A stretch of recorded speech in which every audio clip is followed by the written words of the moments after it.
This is Hannibal here from the Hannibal TV on YouTube with Carl Walter checking in as well. And I just did a UAP news update for all of the UFO fans out there, but let's do the wrestling update right now.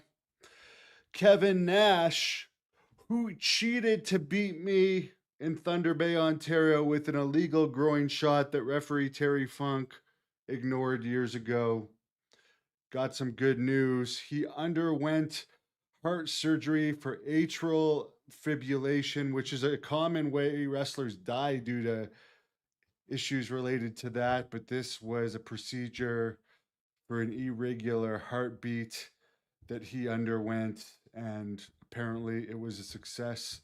So he's always been nice to me. Wish him nothing but the best. Apparently, Gail Kim, I don't know. There's a lot of basically there's not much wrestling news right now, and the products are all very boring. So there's weird stuff in the news. I guess Sanjay Dutt is some type of agent for AEW, and at one point asked Kim after she'd been released by TNA around the time the WWE merger got more tight, or the WWE future merger, but right now they're just a farm system for WWE.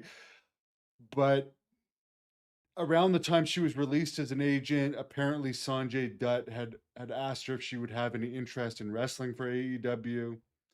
She had said no, but she would have had interest doing something behind the scenes or something. I don't know why they wouldn't use her for something behind the scenes.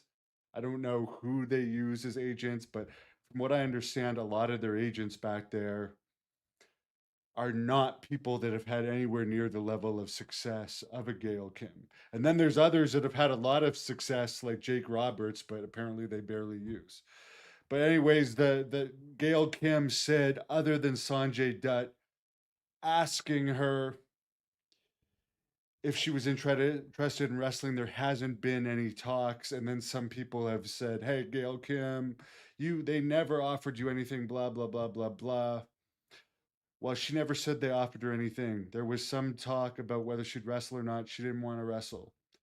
Should they offer her something considering the huge amount of garbage they keep on their roster? Yes, they should. Hello to the good doctor who was asking Vampiro some good questions in my interview with Vampiro yesterday from Juggalo Championship Wrestling, which I'm going to be attending a Juggalo Championship Wrestling show in less than a month at the Cotillion in Wichita, Kansas, doing some live interviews. But up until that show, I am going to be posting a lot of match videos and interviews from JCW. So this has been the most wrestling I've watched in a long time. I did watch a bit of the Jeff Jarrett podcast today where he was confirming something Kurt Angle had said, that thank you about the Vampiro interview. I really like him. But Jeff Jarrett had confirmed that TNA would have brought Brock Lesnar in around the time he had the falling out with WWE, but they couldn't afford him. And the funny thing is, it was brought up in this podcast that at that point, Brock Lesnar hadn't fought in UFC, but he had beaten a 7-foot K1 fighter in K1. Let me just set this straight. Brock Lesnar had one K1 match where he beat an MMA jobber, Kim Miso, who's a 6-foot fighter with a 3-win and 7-loss record. He didn't beat anyone, and he won his MMA fight, which is a lot better than a lot of wrestlers have done, such as CM Punk. But this was not the 7-foot giant that K1 used to use. He never fought that guy. He fought a literal tomato can in a stadium that was empty, but it was still a good victory. And he ended up going to UFC, as we all know. Didn't have very good last 3 matches. Got his ass kicked in 2 of the 3. In the third one, he failed the drug test. But people don't remember those. And then they brought in one of the guys that beat him real bad, Cain Velasquez. They actually signed him to WWE only so Brock could beat him in a quick jobber match, in a squash match. So a lot of wrestling fans don't know the difference between MMA and fighting, so they can just erase history the way that they successfully did that with Cain Velasquez. Which, by the way, guys, Janelle Grant, do you guys find it weird that when Janelle Grant first heard about Brock Lesnar being brought back, remember when Brock Lesnar returned? Her lawyer made a big stink about it, but nothing has been said since then. That was about 2 months ago. He had that whole match with John Cena last weekend, and there wasn't a peep from Janelle Grant's lawyers. Do you guys think it's been settled? Do you guys think it's gone away? Vince McMahon, there's a video that came out where he's back in public, leaving the gym or something, signing autographs.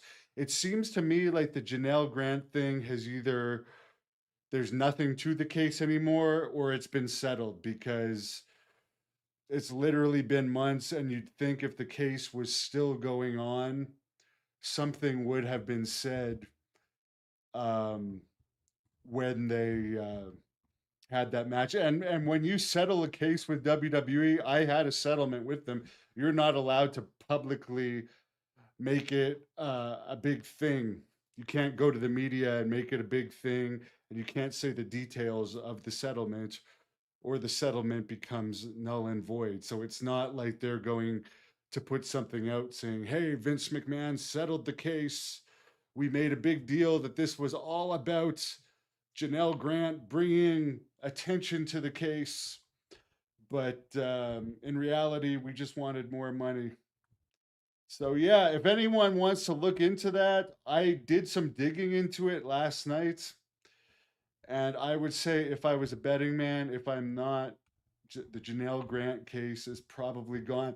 Here's the question: is Vince McMahon going to be brought back as a character? They did announce Stephanie going into the Hall of Fame. There's the other thing. Not a peep from Janelle Grant's lawyers about Triple H, who's in charge of the WWE Hall of Fame, now putting Stephanie in there. I did see that Shane McMahon's son did say on social media, "Hey, when are you going to put Shane in there?"